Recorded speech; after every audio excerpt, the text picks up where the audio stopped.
Hello movie lovers, আজ আমরা explain করব 2024 সালে রিলিজ হওয়া জম্বি সিনেমার গল্প। ধরুন পুরো পৃথিবীতে এক ভয়ানক ভাইরাসের কারণে জম্বিতে ভরে গেছে, তাহলে আপনি কিভাবে বাঁচবেন আর কিভাবেই বা সারভাইভ করবেন? ভয়ানক জম্বির এই সব টুইস্ট নিয়েই থাকছে আজকের মুভি এক্সপ্লেন। তো মুভি এক্সপ্লেন শুরু করার আগে আমার এই ছোট্ট চ্যানেলটিকে একটি লাইক এবং সাবস্ক্রাইব করবেন প্লিজ। তো চলুন বেশি কথা না বাড়িয়ে শুরু করা যাক আজকের মুভি এক্সপ্লেন। এক সন্ধ্যায় মাইক ও তার স্ত্রী জুলিয়া তার বোনের বাসায় বেড়াতে এসেছে। মাইক সেখানে তার ভাগ্নের সাথে অনেক মজা করে। ভাগ্নে তার পোষা বিড়ালকে দেখার জন্য বায়না করতে থাকে। ভাগ্নের আবদারের জন্য মাইক তার ফোনে থাকা একটি ভিডিও দেখায় পোষা বিড়ালের। তারপর তারা দুজন তাদের বোনকে বিদায় জানিয়ে বাসার দিকে রওনা দেয়। জুলিয়ান ড্রাইভ করার সময় তার মন প্রচণ্ড খারাপ ছিল, কারণ সে বাচ্চা নিতে চাইছিল, কিন্তু মাইক মনে করে সে বাচ্চা নেওয়ার জন্য এখনও প্রস্তুত নয়। জুলিয়ান এই ব্যাপারে কথা বলতে বলতে অন্যমনস্ক হয়ে যায় আর একটুর জন্য ভয়ানক অ্যাক্সিডেন্ট থেকে বেঁচে যায়। গাড়ি থামিয়ে তারা একে অন্যকে দেখতে থাকে যে তারা ঠিক আছে কিনা। সেই সময় একটি বড় ট্রাক এসে তাদের গাড়িকে দুমড়ে মুছে দিয়ে চলে যায়। এরপর অনেক দিন পরের দৃশ্য দেখানো হয়, যেখানে মাইক তার ঘরে শুয়ে আছে। ঘুম থেকে ওঠার পর তার বিড়ালকে খাবার দেয়। তখন বোঝা যায় যে সেই অ্যাক্সিডেন্টের কারণে তার স্ত্রী জুলিয়া মারা গেছে। টিভিতে তখন পিএইচজি ভাইরাস নামক একটা খবর দেখানো হচ্ছিল, যেটা কিনা কোভিড-19 পরে আসা একটি ভয়ানক ও মারাত্মক ভাইরাস। মাইক তখন তার গাড়ি নিয়ে বেরিয়ে পড়ে। সেখানে রেডিও চালু করার পর একই খবর রেডিওতেও বারবার প্রচার করা হচ্ছিল। এই ব্যাপারে সে গুরুত্ব না দিয়ে গাড়ি চালাতে শুরু করে এবং সে তার গন্তব্যে পৌঁছায়, যেখানে দুটি মেয়ে অপেক্ষা করছিল। মাইক আসলে তার শখের বোর্ডটা বিক্রি করার জন্য অনলাইনে অ্যাড দিয়েছিল। বোর্ডের ওপর ওঠার পর তার কাছে এসে মেয়েগুলো পেপারস দেখতে চায়। মাইক বোর্ডের পেপারগুলো আনার জন্য বোর্ডের ভিতরে গিয়ে তার স্ত্রীর ব্যাসলাইটটা দেখতে পায়। তখন সে তার স্ত্রীর সাথে সুন্দর মুহূর্তগুলো কাটানোর কথা মনে করতে থাকে।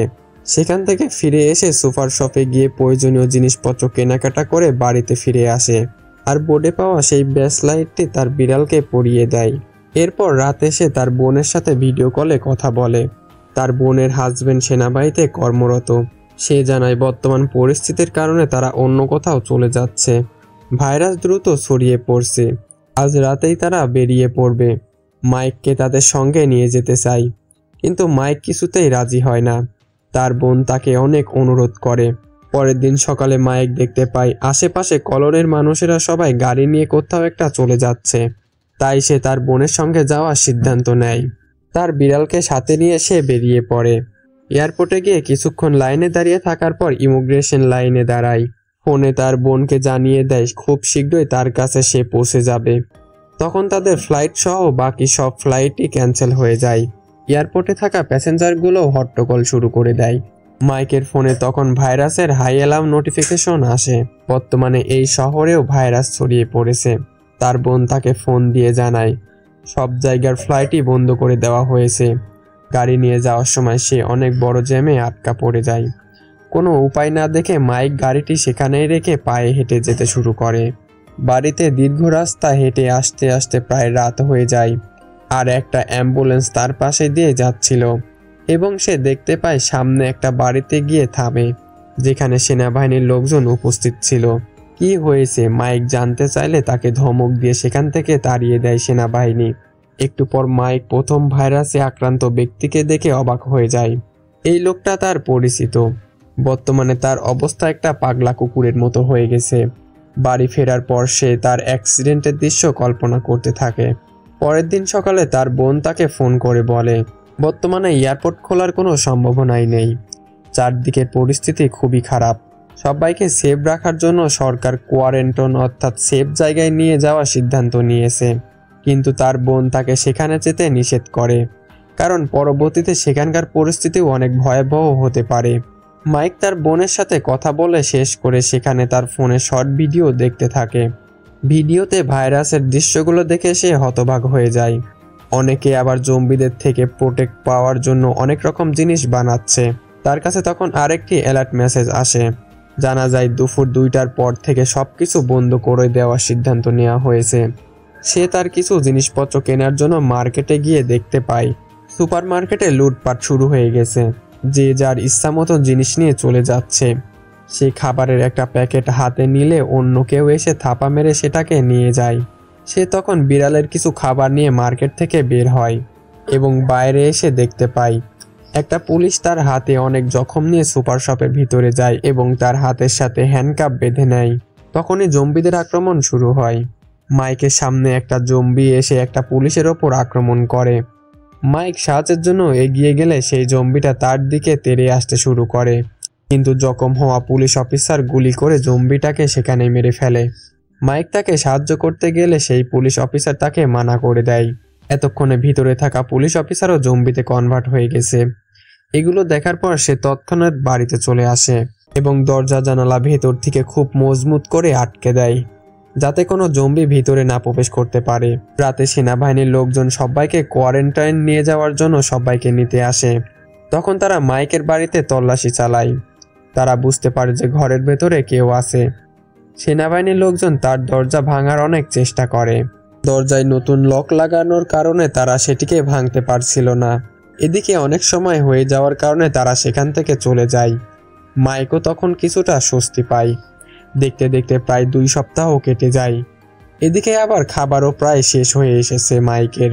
মাইক তখন তার বোনকে অনেকগুলো মেসেজ পাঠায়, কিন্তু গভর্নমেন্ট নেটওয়ার্ক বন্ধ করে দিয়েছিল।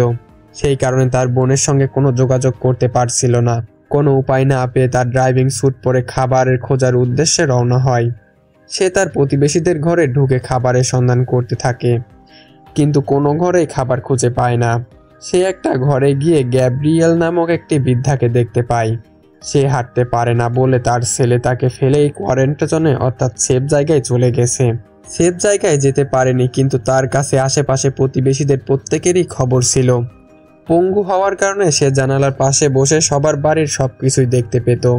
এক কথায় তাকে এই কলোনি সিসি ক্যামেরাও বলা চলে, জানায় কোন বাড়িতে কোন খাবার থাকতে পারে। তার কথা অনুযায়ী আশেপাশের ঘরগুলোতে খোঁজ করতে থাকে এবং কিছু খাবার সংগ্রহ করে। একটা বাড়িতে সে বাইকও পেয়ে যায়, যার কারণে দ্রুত অনেক বাড়ি থেকে খাবার সংগ্রহ করে গ্যাব্রিয়েলের বাড়িতে রেখে দেয়। রাতে তারা দুজন একসাথে ডিনার করে এবং তার সাথে কথা বলার জন্য তাকে একটা ওয়াকিটকি দিয়ে মাইক বাড়িতে ফিরে আসে।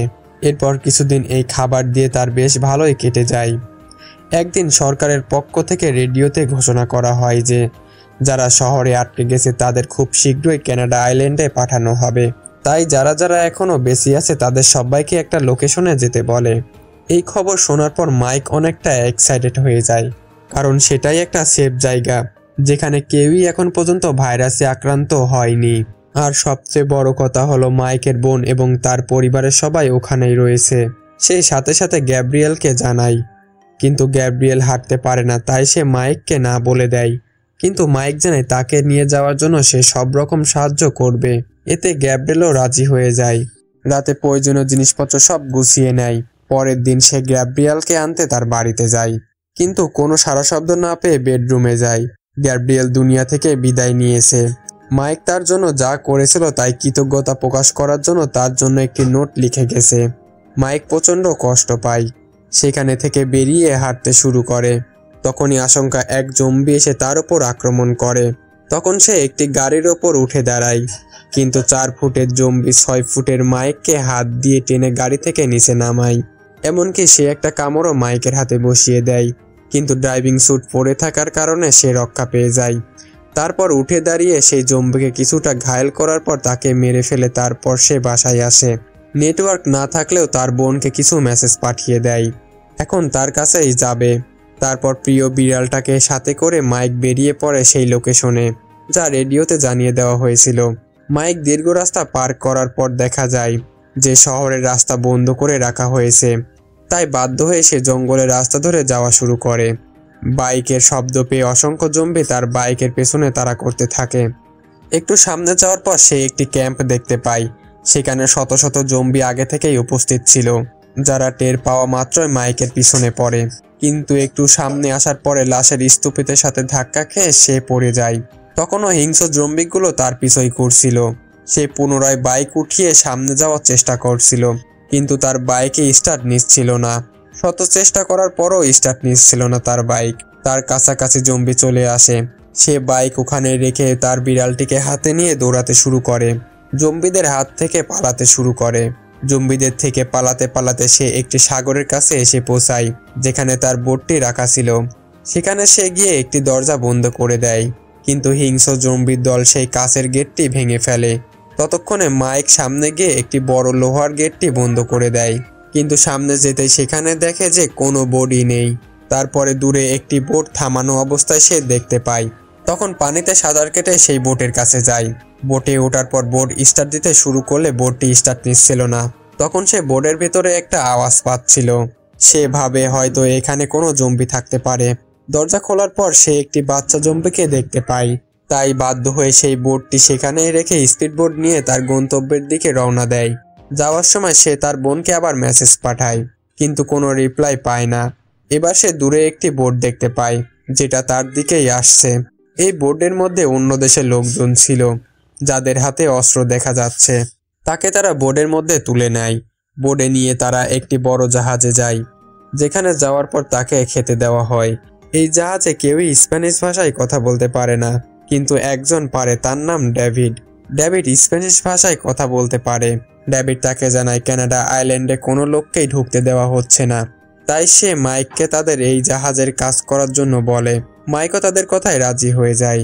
তারপর তাকে একটা ছোট রুম দেওয়া হয় থাকার জন্য। রাতের বেলা ঘুমানোর সময় বাইরে থেকে কারো শব্দ পেয়ে তার ঘুম ভেঙে যায়। বাইরে তাকিয়ে দেখতে পায় ছোট একটা বোর্ডে অনেক লোকজন তাদের জাহাজে ওঠার জন্য অনুরোধ করছে।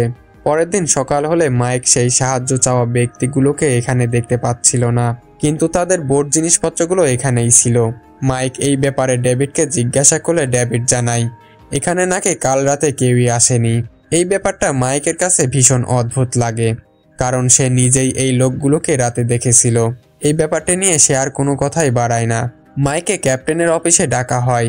আশেপাশে যত গুরুত্বপূর্ণ জায়গা আছে যেখানে কিনা খাবার এবং অন্যান্য জিনিসপত্র থাকতে পারে, সেগুলোর ব্যাপারে ঠিকানা দিতে বলে মাইককে।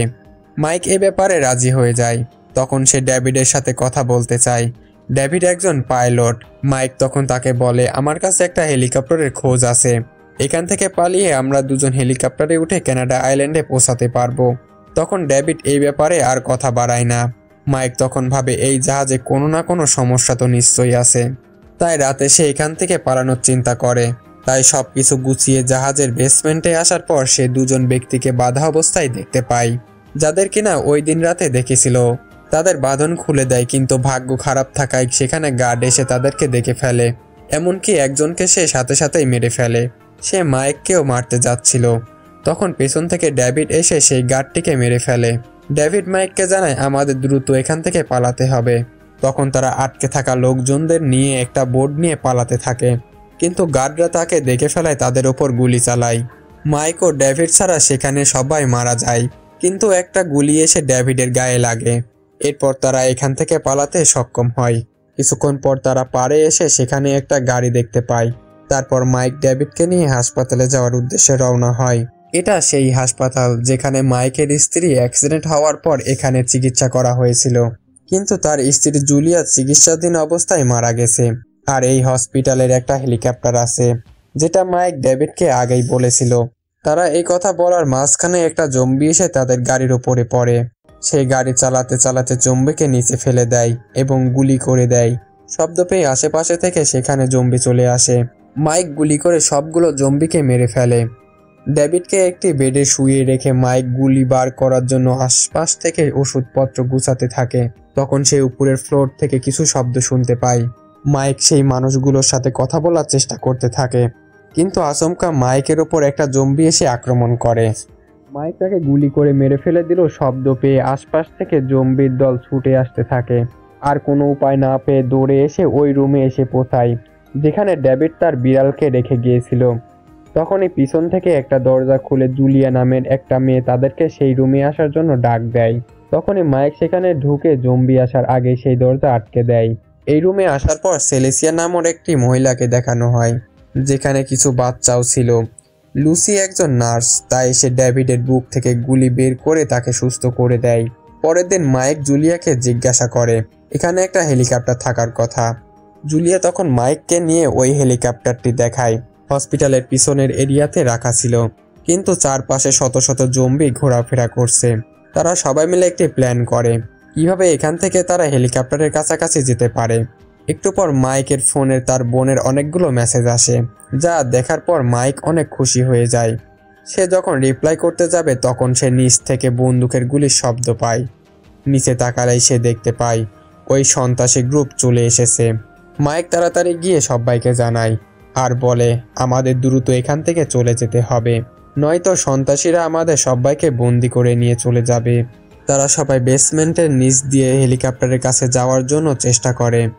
বেসমেন্টের শেষের গেটটা ভাঙার পর এক জম্বি এসে তাদের উপর আক্রমণ করে। মাইক তাকে মেরে ফেললেও তার আগেই জম্বি সেই সেলেসিয়া নামক মেয়েটির ওপর কামড় মেরে দিয়েছে। হিংস্র জম্বিগুলো তাদের দরজা প্রায় ভেঙেই ফেলছিল। তখনই জাহাজের সন্ত্রাসী গ্রুপ এখানে এসে জম্বিগুলোকে মেরে ফেলে, কিন্তু তারা বুঝতে পারে না যে সেখানে কেউ লুকিয়ে আছে। তাই তারা অন্যদিকে চলে যায়। তারপর বের হয়ে পুনরায় সবাই একসাথে হয়। তারা একটা খাঁচা তৈরি করে, যেটার মধ্যে ঢুকে সবাই সামনে এগোতে শুরু করে। একসময় জম্বিরা টের পেয়ে তাদের ওপর ঝাঁপিয়ে পড়ে। তারা ভেতর থেকেই প্রতিহত করার চেষ্টা করে জম্বিদেরকে। অনেক কষ্টে তারা হেলিকপ্টারের গেটের সামনে গিয়ে পৌঁছায়। ডেভিড তখন বাচ্চাদেরকে নিয়ে হেলিকপ্টারে উঠে পড়ে। এদিকে মাইক ও লুসি জম্বিদেরকে আটকানোর চেষ্টা করতে থাকে। কোনো রকমে তারা দুজন গেট বন্ধ করে হেলিকপ্টারে উঠে পড়ে, কিন্তু হেলিকপ্টার স্টার্ট নিচ্ছিল না। তবে জম্বিগুলো ভেতরে আসতে শুরু করে। এটা দেখে মাইক হেলিকপ্টার থেকে নিচে নেমে জম্বিগুলোকে মারতে শুরু করে। ডেভিড হেলিকপ্টারের তার ঠিক করার পর হেলিকপ্টারটি স্টার্ট নেয়, কিন্তু ততক্ষণে সেই সন্ত্রাসী গ্রুপটা সেখানে এসে পৌঁছেছে। তারা এখানে এসে তাদের দিকে বন্দুক তাক করে, হেলিকপ্টার থেকে নেমে যেতে বলে। ডেভিড তখন ইশারায় মাইককে কিছু বোঝানোর চেষ্টা করে। মাইক সেটা বুঝতে পেরে গেটটি খুলে দেয়। হিংস্র জম্বির দল সব ভিতরে এসে পড়ে আর তারা সন্ত্রাসী গ্রুপের ওপর ঝাঁপিয়ে পড়ে। মাইক তার হাতে থাকা কুড়াল দিয়ে তার সামনে আসা জম্বিগুলোকে মারতে থাকে, আর এত কষ্টের পর সে হেলিকপ্টারে উঠতে সক্ষম হয়। তারা সবাই বেঁচে যায়। এবার মাইক ও তার বিড়ালটি সহ তারা সবাই কানাডা আইল্যান্ডের উদ্দেশ্যে যাত্রা শুরু করে। তখন মাইকের ফোনে তার বোনের কল আসে। সে তাদের এখানে আসতে নিষেধ করে। তখন দুইটা ফাইটার জেট তাদের পাশ দিয়েই যাচ্ছিল। আর এই দৃশ্যটি দেখে সিনেমা এখানে শেষ হয়ে যায়। সেই কানাডা আইল্যান্ডে কি এমন হচ্ছিল, এমন প্রশ্ন রেখেই মুভিটি এখানে শেষ হয়ে যায়। আর মুভিটির দ্বিতীয় পার্ট দেখার জন্য অবশ্যই আমার চ্যানেলটিকে সাবস্ক্রাইব করবেন প্লিজ।